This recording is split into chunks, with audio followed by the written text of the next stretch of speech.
राजा और उनकी 7 बेटियों की कहानी। बहुत पहले एक राजा था जो खुद के बारे में सोचता था कि वह बहुत ही नेक सोच, दयालु स्वभाव और दरिया दिली है। उसे लगता था कि वह स्थितियों को सही से समझने, हर बात पर न्याय करने और हर विषय में उचित विचार रखने वाला व्यक्ति है। राजा की 3 बेटियां थीं। एक दिन उसने अपनी बेटियों को बुलाकर कहा, मेरे पास जो भी है वो सब तुम्हारा है। तुम तीनों को मुझसे ही जीवन मिला है। मेरी इच्छा अनुसार ही तुम तीनों का भूत और वर्तमान भविष्य बना हुआ है, जो आगे भी ऐसे ही बना रहेगा। मैं ही तुम तीनों का भाग्य बनाता हूँ। राजा की यह बात सुनकर उसकी 2 बेटियों ने शांत मन से राजा की बात में हामी भर दी, लेकिन तीसरी बेटी ने ऐसा नहीं किया। उसने कहा, नहीं, मुझे तो नहीं लगता है कि आपके हाथों में मेरा भाग्य है। राजा यह सुनते ही गुस्से में आ गया। उसने अपनी तीसरी बेटी की कही बातों को एक चुनौती के रूप में स्वीकार किया। उसने खुद को अपनी तीसरी बेटी के सामने सही साबित करने की ठान ली और उसे जेल में बंदी बना दिया। इस वजह से राजा की तीसरी बेटी कई सालों तक जेल में ही बंद रही। राजा और उसकी बाकी की बेटियां राजसी जीवन जीते रहे। राजा मन ही मन सोचता है कि यह मेरा ही हुक्म है, जो मेरी जिद्दी बेटी जेल में कैद है। लोगों को भी यही लग रहा होगा कि राजा का ही हुक्म है, जो उसकी बेटी को ऐसा भाग्य मिला है। उसकी प्रजा के लोग भी यही सोचते थे। उन्हें लगता था कि राजा की तीसरी बेटी ने जरूर कोई गलत कार्य किया होगा, तभी उसी जेल में कैद करके रखा गया है।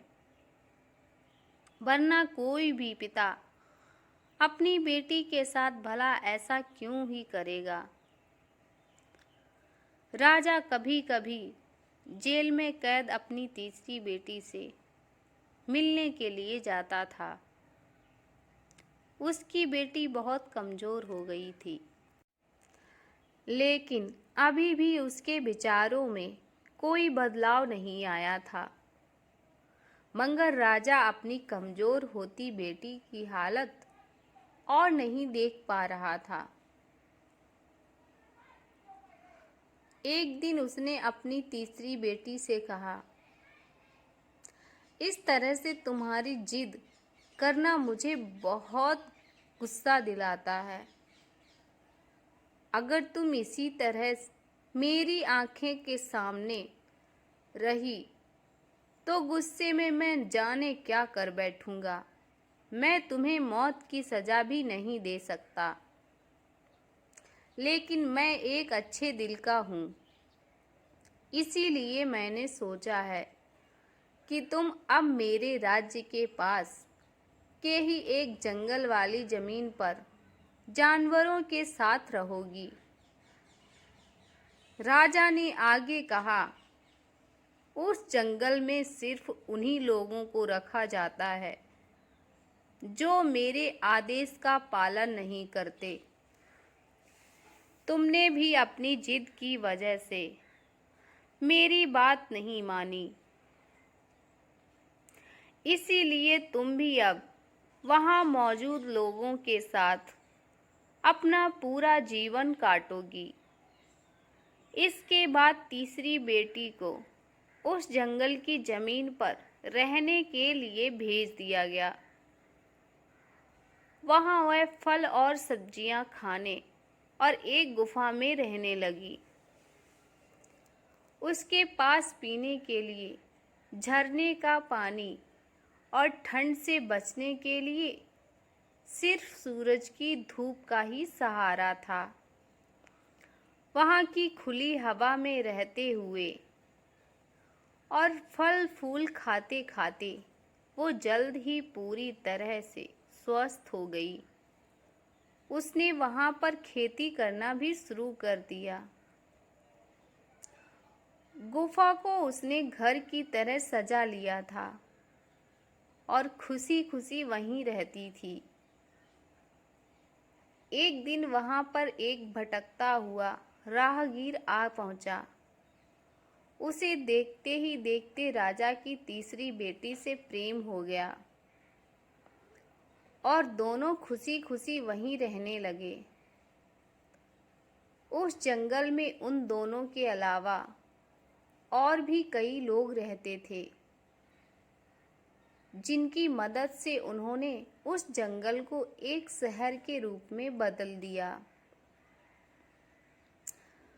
कुछ ही सालों में राजा की तीसरी बेटी और वो राहगीर उस शहर के राजा रानी बन गए।